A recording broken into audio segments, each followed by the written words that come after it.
All right, gang, well, the time has finally come. I've got the largest log I am ever going to be able to mill on my LM30 Norwood bandsaw mill. And it's up on a rack. I just spent 5 or 10 minutes washing it off, and it is ready to go. It's a fantastic looking log. It's the base of that second tree that I cut down the other day. This is the one that had that loud pop in that one of my previous videos here. A little bit about the log right here. This end here, this is, believe it or not, this is the small end here. Outside of the bark on to each side is 27 inches. The bottom, the bell portion of it towards the bottom of the tree, I just put a tape on that, and that is just over 30 inches. So that is the largest log I should be able to handle here on this mill, and we're going to see how it turns out. So I'm pretty excited about the log itself. It's very symmetrical. It's gonna produce a lot of lumber, and I'm super excited about that. We had quite a bit of mud that was caked in it just from kind of rolling it around through the driveway because it's been raining the last couple days, and you know, we got all that cleaned off. I've got 4 or 5 blades left. I don't think I'll have any problem with blades with this one here. I certainly have plenty of those left. And yeah, we're just kind of excited to get going. This is somewhat of a little bit of an odd day. It's the end of January here, somewhere like the January 25th or so, but it's supposed to be 68 degrees today. And that's 20 Celsius for all you Celsius folks. Extremely out of the ordinary. It's been raining all week, and today it's just mostly cloudy. As you could kind of look around a little bit, just mostly cloudy. Tomorrow we're back to rain again. So I want to take advantage of this day and finally get this cut and on the rack over there to dry. Over on the rack right now, we've actually have I've got 100 boards over there from all that from all those 2 trees that I dropped in that last video. And they're all looking great, so I'm pretty excited. This should certainly get me 25 to 30 more boards, and yeah, we're certainly excited about that. But of course, we'll keep you in the loop as to how many boards and what kind of production we have out of this log. All right, guys, let's get to it.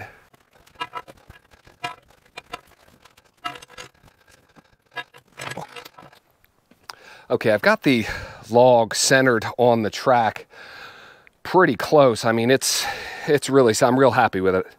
I'm fine with it where it's at. I'm going to measure the pith now on the front and back because that is the, you know, the wide end. I can see that it's sloped down to the front here, so I definitely want to pick this end up a little bit. So I'll use my toe board here to lift the front of this up. I do have wedges underneath the log here to keep it from rolling off. I'm going to try and best I can. Again, if it rolls off, that's worst case scenario for me. I don't have a way to lift it out of here. I would have to pull it down the hill or something, like winch it down the hill with a 4-wheeler or something. So we want to keep it up here as much as possible. So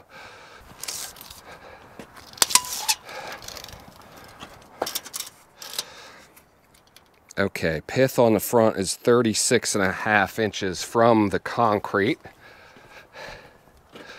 Front side here shows 32, so I definitely have to pick this up.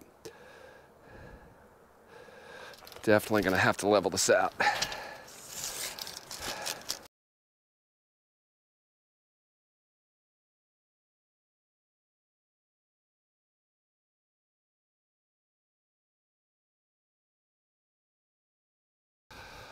All right, guys, just want to show you how much we move this here. I got the pith now right exactly 35 3/4 off of each end, so that is great. And this is the last bunk that's here. You can see obviously it's not on the bunk, and all of the weight is on my toe board. And even the middle bunk, there's nothing on the middle bunk either. Front up there is wedged in. So we'll get a couple cuts. I'm not sure how far along the top here I'm going to be able to cut. We're going to lift the saw head up first, get the blade kind of where I think it's Gonna do the most good, and we'll go from there. All right, gang, just wanted to bring you back here to the back side of the mill here and show you kind of what we're working with. I'm actually gonna have to take the chainsaw to some of this because my saw head and everything is up as high as it'll go right now. And this distance, I mean, that's almost 6 inches right there. That's going to be my first slab cut off of this timber. That is super excessive in my book. Just by looking at it, I'm going to be losing quite a bit of wood. But I mean, I'm going to have to do what I have to do. So then I'm looking down this here with, as the saw head would move, I'm clear on that side barely, but this side here with my blade guide is actually going to impact that bark that's right there. So I could turn the log maybe a ½ inch here to the left as we're looking at it, but I think it'd just be easier just to run my chainsaw along here and get some of that bark off of there.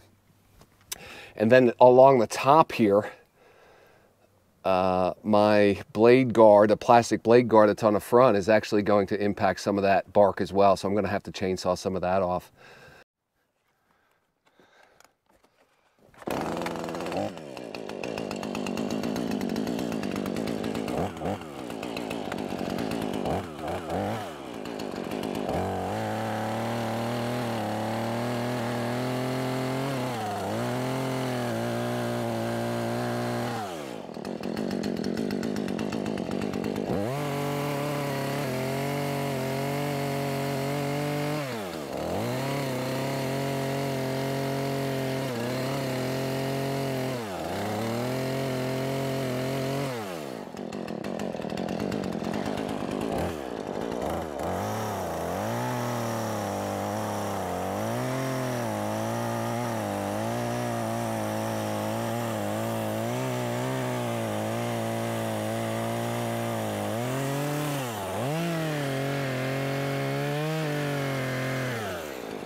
So I was just thinking about my first slab cut here and it going to, you know, me saying that I'm going to lose about 6 inches or so. I was just thinking about it as I was kind of carving off some of this bark here. I can always take that slab cut and throw it back on the mill and try and salvage some out of it for what I can. Of course, it's obviously going to be 6 inch loss here on this end, but it'll be much less on that end, maybe only 2 or 3 inches. So let's just get this first cut done and we'll see how it goes.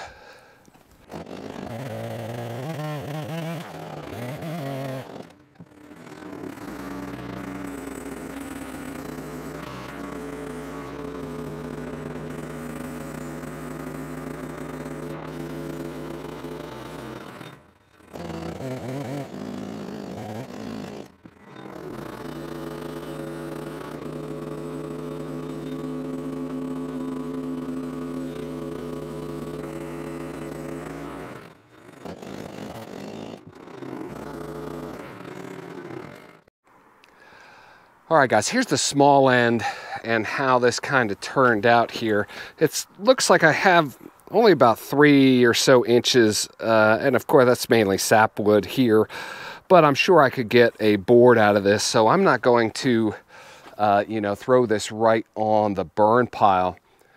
The cut went great. I had to break out the chainsaw a couple times. You probably saw me there. Now here on the fat end, I definitely have some usable wood in here. Of course, the log is tapered and whatnot. I would have liked to have taken a smaller cut out of that, because I'll be honest with you, this slab cut is going to be insanely heavy. I am probably just going to try and slide it off one end after another onto my log rack over here and see how that goes. Okay, what I think I'm going to do, I'm going to put my braces, my ramps across on here so I can literally walk it back and forth. There's no way. I mean, I haven't even touched it yet, and I know it's going to be insanely heavy. So I'm gonna put my ramps across and we'll try and walk it across that way.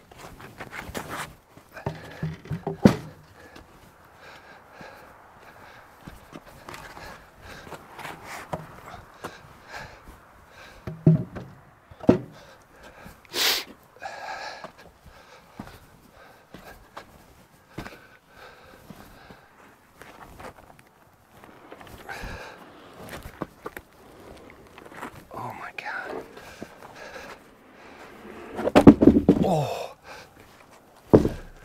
there's no way I could lift that up.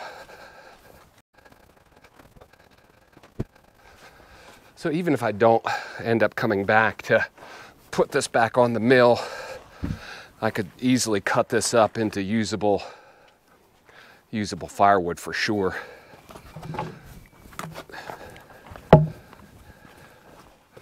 Well, that was a pretty effective way to do that. I'm happy with that.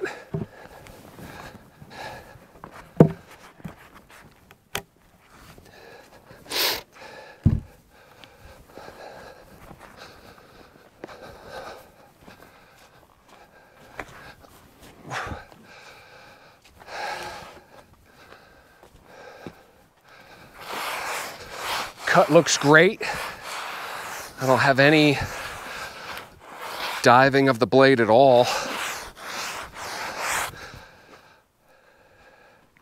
Now, because my mill, the band head, was all the way as high as it can go, right now I don't have the, I'm limited. I cannot put it up any higher to bring it back, so I'm gonna have to drag the blade across the top of the surface.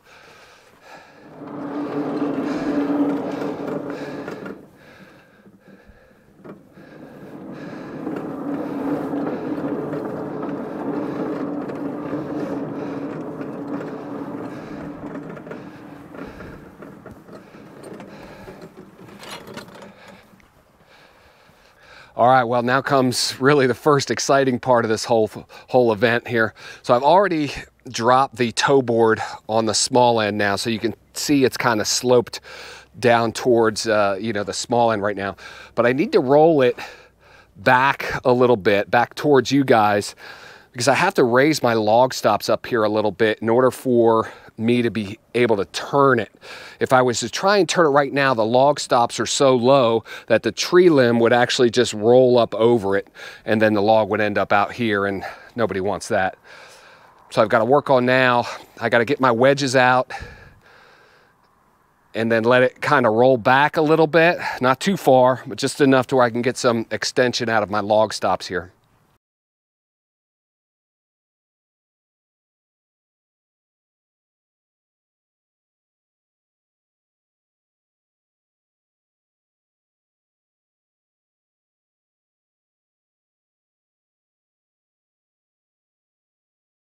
Okay, now that I got that spun around, I flipped it 90 degrees. So I check for plumb on the flat side to make sure this cut I'm going to make right now is perpendicular to the other. And then we're going to check the pith on the front and back to make sure, again, the log is level. I just use a small torpedo level to check this for plumb. Again, it doesn't have to be super accurate, but I would prefer these to be square. So the top end, if we're looking at the other side, this is the flat side, it's too far this way, so I have to roll the log back this way a little bit, which I'm going to accomplish by loosening up on this, which will naturally allow that log to come back.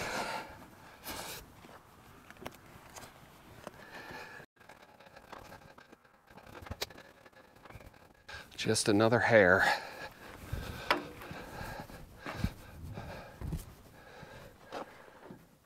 Well, that's all we got, is just that another hair. Okay.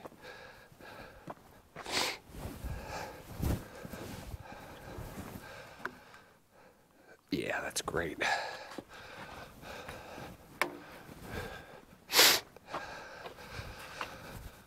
Okay, now that we have the other side plumb, we need to check the pith, and then we'll go back again. Once we move it, because I'm going to have to bring the toe board up and that end up, we'll recheck plumb on the other side as well.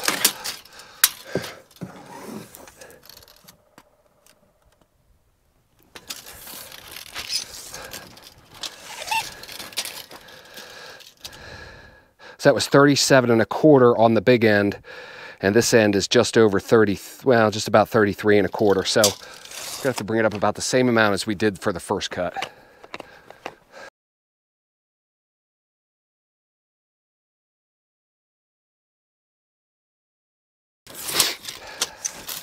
All right, pith is at 37 inches on both ends.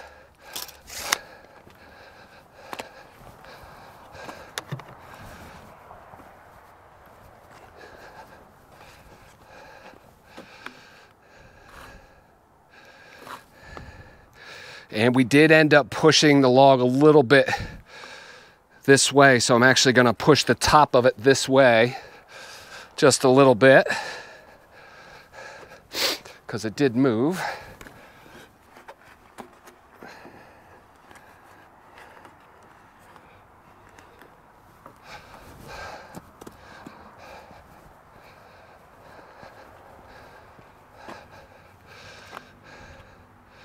Perfect. Okay, that looks great.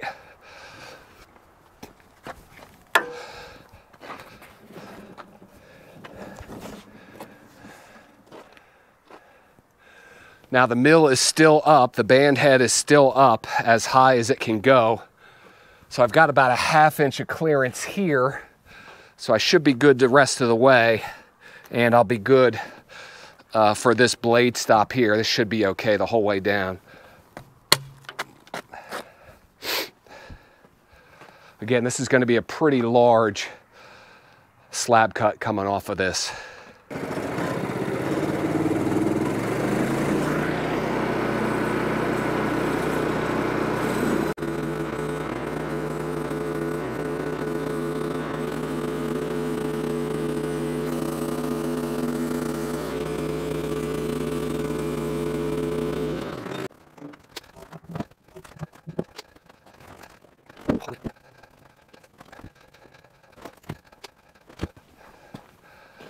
Well, and I just dropped that down here on my ramp. It cracked it. So I'm gonna make some new ramps. That one's probably good, but if I'm replacing one, I might as well replace both of them.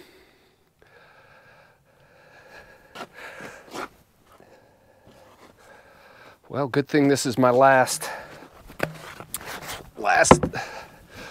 log for a little while.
Okay, now that we have two of these sides kind of cut down a bit, my blade here, my bandsaw head is still up at the highest position. You can see now that it really wouldn't even cut barely the bark.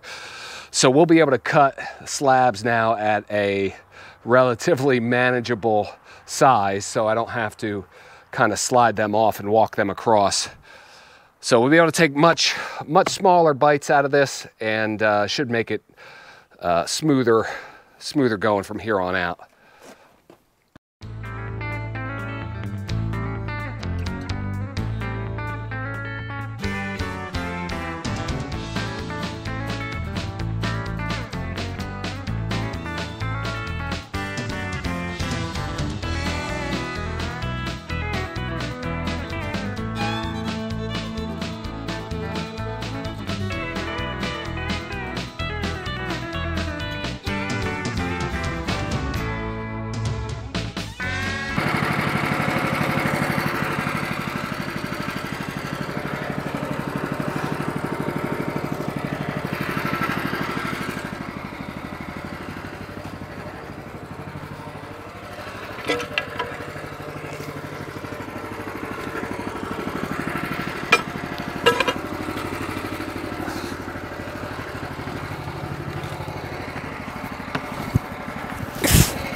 All right, you just saw me square this cant off, and right now it's sitting at 18 inches by 18 inches. So that's fantastic. So I'm primarily now just going to start ripping slabs off of this until I get down to 10 inches, at which point I'll flip it up and then start ripping 10-inch boards off. Those 18-inch wide boards, I put them on the table saw, and then I just make a cut at 8 inches, and so I end up having a 10-inch board and then an 8-inch board with that. So got a little bit of bark still left on it. So usually this first cut, I'll generally just I'll put this on the mill at the end, and I'll probably just take a 10-inch board out of the middle. I'll take some off the top and bottom of the board. So, but before I get to any of that, I'm going to swap the blade out, cutting through all this bark and everything. Now I do go super slow when I'm cutting through there, primarily because I don't want the blade to just kind of wave as it comes down the log. So I get very flat, very smooth cuts because I do go so slow, especially when you're up in that bark region there and you're barely taking any off. A lot of that fibrous material gets stuck in the gullets of the blade, and it tends to make the blade kind of surf a little bit. So I definitely take my time, and I'm rewarded with that by a nice smooth surface. But let me swap the blade out and we'll get back to it.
All right, guys, let's take a final look at what we got out of that massive log here.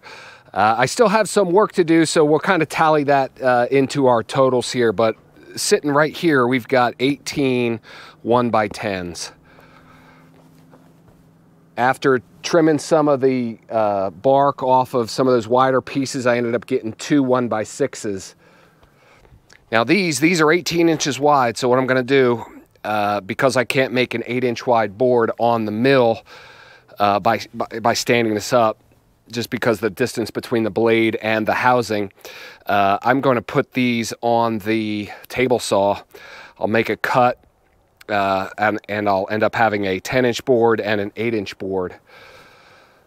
I also have, the last couple logs I've cut, I've also managed to, I wanted to take a 4x4 out of the middle. So that 4-inch thick slab you saw me take off, and then, so because at that point the log is 10 inches wide, when I flip it over, it means I've got 10 inches of material to work with. So the 4 inches plus 2 plus 2 plus 2, I mean, that equals 10. So I was able to get 3 2x4s and then 1 4x4 out of the middle there. So all in all, and then, you know, very little offcuts over there on the bird pile. The only thing I really have to deal with now, besides making these cuts on the table saw, I've got those 2 large slab cuts that are still sitting over there. I think I'm just gonna cut them up with the chainsaw and just put it for firewood. I don't think the juice is worth the squeeze on that. I've already broken a ramp. It is what it is at this point. So I'm gonna make these cuts. I'm gonna get all this cleaned up and stacked up, and we'll catch up with you when I'm done.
All right, gang, you just saw me rip down those last of those wide boards, and I just ended up bringing them over here to the drying rack. But I wanted to show you this here.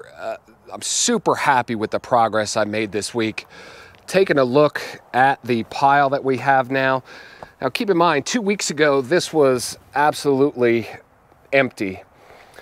So I just made a quick count. I've got 117 10-inch wide boards, 1x10s.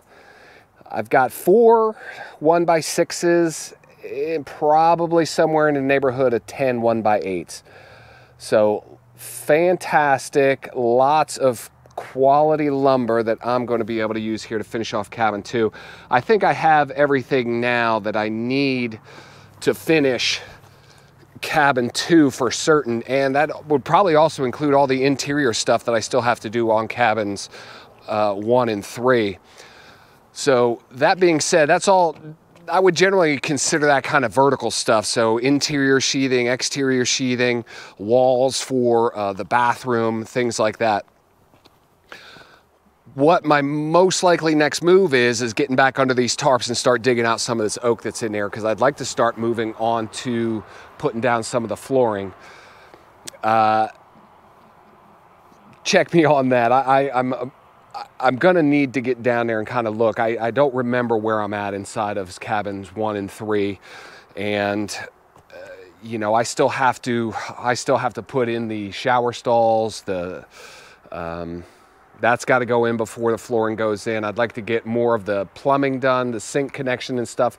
There's a bunch of little things I need to kind of work on before I really jump into flooring here. So it might be next couple of videos might be a hodgepodge of all sorts of little projects and things like that down in the, you know, the separate cabins and stuff. So, but there's plenty of work to do. I've said it 100 times. There's never a shortage of stuff to do down here. So, but like I was saying with that wood there, it's been a tough 2 weeks, in and out of weather, freezing, snow, terrible conditions out here. The mill held up great. I did break that ramp, so I'm gonna have to make a new one there. That's probably gonna be one of the little projects I kind of work on. But as of right now, I have no plans to do any more milling in the near future. Again, it's all, I think I'm really gonna wear down the piles that I have over here before I start dropping more trees and needing more lumber. So yeah, guys, super happy with it. Listen, guys, I hope you guys been enjoying this milling stuff. This was a fantastic log to get up there today. Again, largest log I'm probably ever going to do here on this mill. I say that like I'm gonna have future mills somewhere that can, I don't know, do sequoias or something, but that was absolutely the largest log that this mill could handle.